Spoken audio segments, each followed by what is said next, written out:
Some people say that mass immigration into the United States can help reduce world poverty. Is that true? Well, no, it's not. And let me show you why. This gumball represents the 1 million legal immigrants that the United States has taken every year on average since 1990. Now, who in the world deserves our humanitarian compassion? The World Bank has one measure of the desperately poor of the world. They make less than $2 a day. And how many people make less than $2 a day in the world? Well, let's start with Africa.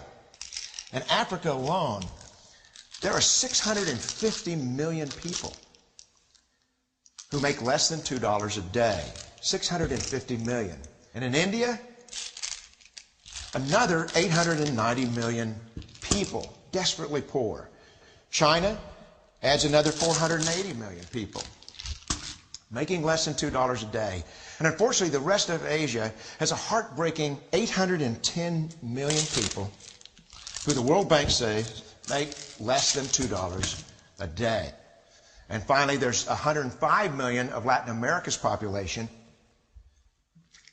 that are desperately poor. All told, the World Bank says there are 3 billion people in the world. Billion people who are desperately poor, making less than $2 a day. That's 3,000 gumballs. Every year, we take 1 million and suggest that we've somehow made a humanitarian difference. Of course, we don't pull our immigrants from these desperately poor populations, do we? These people are too poor, too sick, too disconnected to make it here as immigrants. We tend to pull our immigrants out of the better off poor of the world, and Mexico tends to define the type of immigrant that we bring here because the plurality of people come from Mexico. And Mexico is poor. How many people in the world live in countries that have average incomes lower than that of Mexico? And the World Bank tells us that that number is these 3 billion plus another 2.6 billion people. 5.6 billion people in the world who live in countries with average incomes below that of Mexico. 1,600 gumballs. What is it that the elites are telling us? They're telling us that when we take this 1 million immigrants, that we somehow or another are tackling world poverty. We have to do it regardless of the effect on our unemployed, the working poor, the most vulnerable members of our society, regardless of the effect on our natural resources. Even if we went by the most radical proposals in Washington, which are to actually double our immigration to 2 million a year,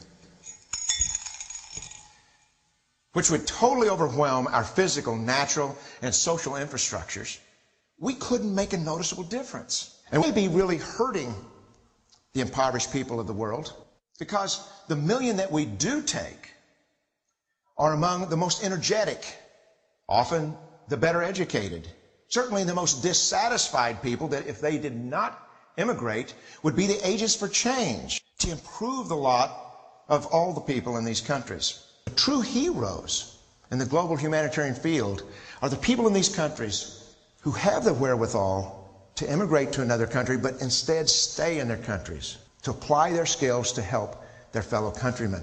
Fortunately, our immigration system tends to entice these very type of people to abandon their countrymen.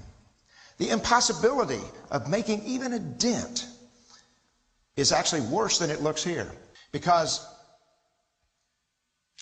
last year, when we took 1 million immigrants, these countries added, births over deaths, 80 million more people into the impoverished population. And this year, Congress is bringing in 1 million legal immigrants.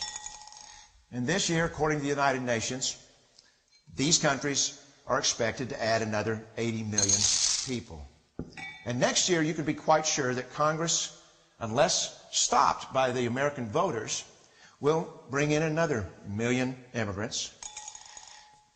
And these countries, unfortunately, will be adding another 80 million people into these impoverished nations. We could take 5 million a year, but we'd never get ahead of what's happening in these countries. Not in this century. Don't you see? Immigration can never be an effective or significant way to deal with the suffering people of the world. They have to be helped where they live. 99.9% of them will never be able to immigrate to a rich country. There's no hope for that. They have to bloom where they're planted. The only place that 99.9% of these people can be helped is where they live. Let's help them there.